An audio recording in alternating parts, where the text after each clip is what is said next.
Welcome to Hartford's Focus on Community. Today we have a member from the Mill here to talk with us about the upcoming events. The Mill is becoming more in the forefront of our community, and the next event that you're going to be hosting is going to be held on Saturday, June 14th. Correct. Block Party, it's our kids event for the community. That is where we have bounce houses, two of them this year, I think, is what we signed up for. We've got face painting. We have a 18-hole miniature golf course in the streets again. Beanbag toss, cornhole, ladder toss, music, piggybacks after the youth fishery from the Lions Club. So we have our event from 12 to 4 that afternoon. And that's in the block between Jackson Street and Wisconsin Street. And for Yep. anybody familiar with Hartford, that would be the railroad tracks Yep, going south to the first street that heads to the east, and that's Jackson Street. And that block will be closed off for safety reasons, but also to obviously have the space to set up the bouncy houses. correct. Yeah, it's kind of hard to have a car go through the bouncy house area, so it's easier to close the road down. Absolutely. And inside the bouncy houses and around that, all of these events that are happening, they'll be pretty much chaperoned. It's not basically a free-for-all, Yep. especially inside the bounce houses where kids love it, Yep. but only so many can go in. Yep. This year, one of the bounce houses is a basketball toss or game, and the other one is a slide. So it's not this year we don't have the obstacle course one, so it's more individual as opposed to chaos like it was last year. All right. And will there be any food vendors or ice cream or anything like that yet? Or you We- just go to your local Go establishment? to your local restaurants. We didn't. We're not going to have a food vendor. It's just there's no room for the food trucks, so we encourage people to go to Puebla's and Main Street and Perk Place and Scoop DeVille. Scoop DeVille Okay. and whatnot. Yep. Okay.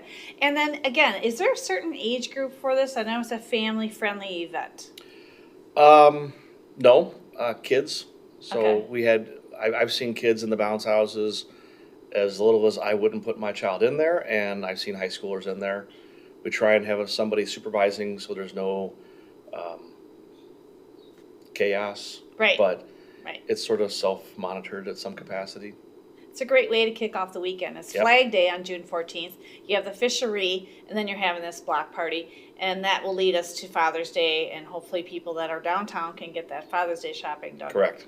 Yep. Yeah, it's going to be a great event for our community. Correct. So some of these ideas that are coming to the forefront within the mill, this is all a conglomeration of the members trying certain things out so that the community can come together. Correct.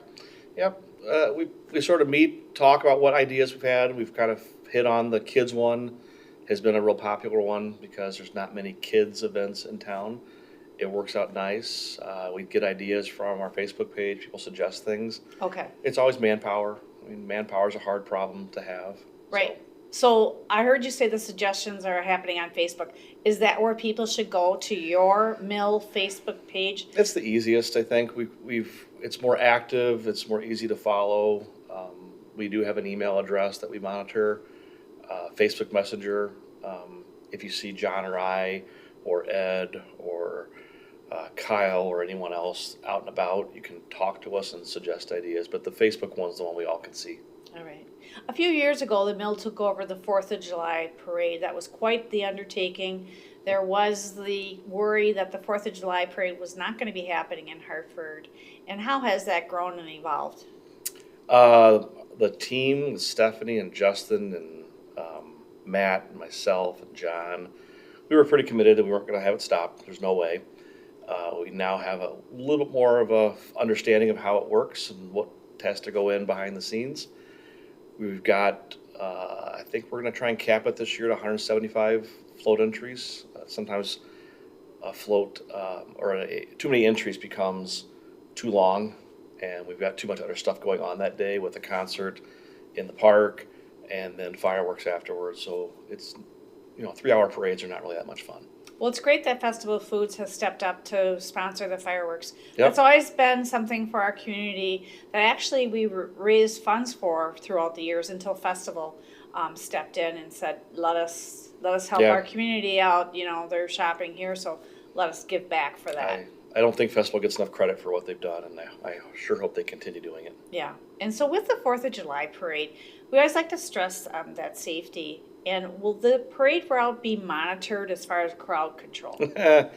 That's a funny conversation.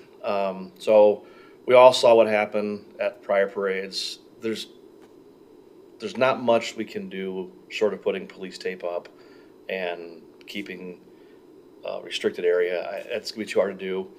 We're hoping that we have a lot more folks that will kind of take a, here's my little area I'm gonna watch type thing, and make sure that we keep the kids off the street, because we had some float entries last year that said we won't be coming back if we can't keep kids out of the streets, and that's not what I want to hear as an organizer. I've got some ideas that we still have to talk about as a group of things we might do this year to try out. But short of that, it truly is a community event, which needs to have community monitoring to avoid the chaos that we had at the Christmas parade, or I forget what parade it was last fall, that it was pretty bad. Yeah. Yeah. So I am planning on having you back to discuss the 4th of July parade, see where we are with the entries, and hopefully at that time you'll have address the safety concerns. Yep. I know in the past the police cadet program has been very beneficial to monitoring the crowd control off of the actual parade route. Yeah, we're gonna talk to them, talk to the actual police department and find out what they suggest to us. Talk to some other parents that we know that are in the area throughout the parade route and figure out what we can do. I'm open to ideas. If anyone has ideas, I'm all ears. But Great. We're not gonna go without a parade. Put it that way. Great. So we'll figure it out. Okay.